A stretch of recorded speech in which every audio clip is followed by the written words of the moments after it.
YCP ప్రతిపక్ష హోదా డిమాండ్తో AP మండలి సమావేశాలు హీట్ ఎక్కాయి. ప్రతిపక్ష హోదా కోసం నిన్న అసెంబ్లీలో పట్టుపట్టిన వైసీపీ నేతలు ఇవాళ శాసన మండలిలోనూ డిమాండ్ చేశాయి. దీంతో రెండు పార్టీల నేతల మధ్య డైలాగ్ వార్ కొనసాగింది. మరోవైపు ప్రతిపక్ష హోదా ఇచ్చేది మేం కాదు ప్రజలే అంటూ సీఎం చంద్రబాబు కౌంటర్ ఇచ్చారు. రాష్ట్ర ప్రయోజనాల కోసమే కూటమిగా పోటీ చేశామని గుర్తు చేశారు. మరో 15 ఏళ్లు కూటమిదే అధికారమంటూ పవన్ కళ్యాణ్ వైసీపీకి కౌంటర్ ఇచ్చారు.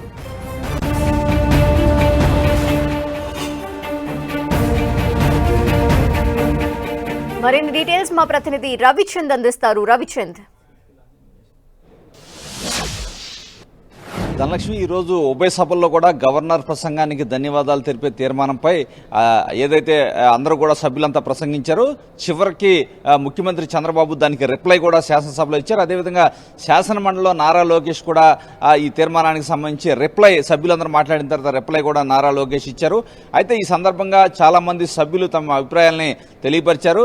ఏదైతే నిన్న వైసీపీ సభ్యులు ఏదైతే వ్యవహరించిన తీరుని ఇక్కడ సభ అంతా కూడా ఏకగ్రీవంగా కూడా అందరూ కూడా అభ్యంతరం వ్యక్తం చేశారు.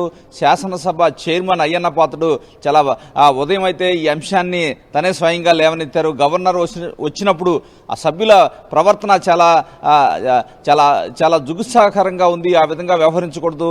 సాక్షాత్తు ప్రతిపక్ష ఏదైతే జగన్మోహన్ రెడ్డి ఏదైతే సభ్యుల్ని ఎంకరేజ్ చేసి పోడియం మీదకు పంపించారు, ఇటువంటి సాంప్రదాయాలు మంచివి కాదని కూడా చెప్పడం జరిగింది. మరోవైపు మీడియాకి సంబంధించి కూడా ప్రివిలేజ్ నోటీస్ కూడా ఇచ్చారు. ఏదైతే స్పీకర్ గురించి అసభ్యంగా రాశారంటే ఏదైతే ఒక సభ్యుడు ప్రివిలేజ్ మోషన్ మూవ్ చేశారో దాన్ని కూడా సభ ఆమోదించింది. అదేవిధంగా గవర్నర్ ప్రసంగానికి ధన్యవాదాలు తెలిపే తీర్మానంపై సుదీర్ఘంగా ఇప్పుడు కూడా ముఖ్యమంత్రి రిప్లై అయితే ఇస్తున్నారు. ఈ సందర్భంగా డిప్యూటీ సీఎం పవన్ కళ్యాణ్ కూడా మాట్లాడడం జరిగింది. ఏదైనా ప్రతిపక్షం కావాలంటే ప్రజల నుంచి రావాల్సిందే తప్పించి సభలో ఎవరు ఇచ్చే ప్రశ్నే ఉండదు, అలా కావాలంటే జర్మనీ వెళ్ళి తెచ్చుకోవాలని చెప్పి కూడా చెలోక్తి అయితే పవన్ కళ్యాణ్ విసిరిపరుస్తుంది. మరోవైపు శాసన మండలిలో నారా లోకేష్ కి అదేవిధంగా ప్రతిపక్ష సభ్యులకు మధ్య వాదోపోతాలు అయితే జరిగాయని చెప్పుకోవచ్చు. ఇక్కడ అనేక ఆరోపణలు అధికార పక్షం చేసిన నేపథ్యంలో నారా లోకేష్ ధీటుగా సమాధానం ఇచ్చారు. ముఖ్యంగా ఈరోజు శాసన మండలిలో చూస్తే కనుక ఏదైతే తెలుగు చదివే వారికి సాఫ్ట్వేర్ ఉద్యోగాలు వస్తాయంటూ వైసీపీ సభ్యుడు ఏదైతే ప్రస్తావన తీసుకురావడంతో అధికార పక్షం తీవ్ర స్థాయిలో ఎదురుదాడి చేసింది. తెలుగు చదివే వారిని అవమానిస్తున్నారంటూ ఏదైతే హోంమంత్రి అనిత కూడా అక్కడ తీవ్ర స్థాయిలో మండిపడ్డారు వైసీపీ సభ్యుల పట్ల. అదేవిధంగా నారా లోకేష్ కూడా అనేక అంశాలపై సూటిగా సమాధానం ఇచ్చారు. ఏదైతే వరదు కళ్యాణి, బొత్స సత్యనారాయణ చేసిన ఆరోపణలకి నారా లోకేష్ చాలా గట్టిగా సమాధానం ఇచ్చారు. ఏదైతే వైస్ ఛాన్సలర్స్ విషయంలో బలవంతంగా ఆనాటి వైసీపీ ప్రభుత్వం పెట్టిన వైస్ ఛాన్సలర్ బలవంతంగా బెదిరించి తీసేశారనే ఆరోపణకి తీవ్ర స్థాయిలో మండిపడ్డారు నారా లోకేష్.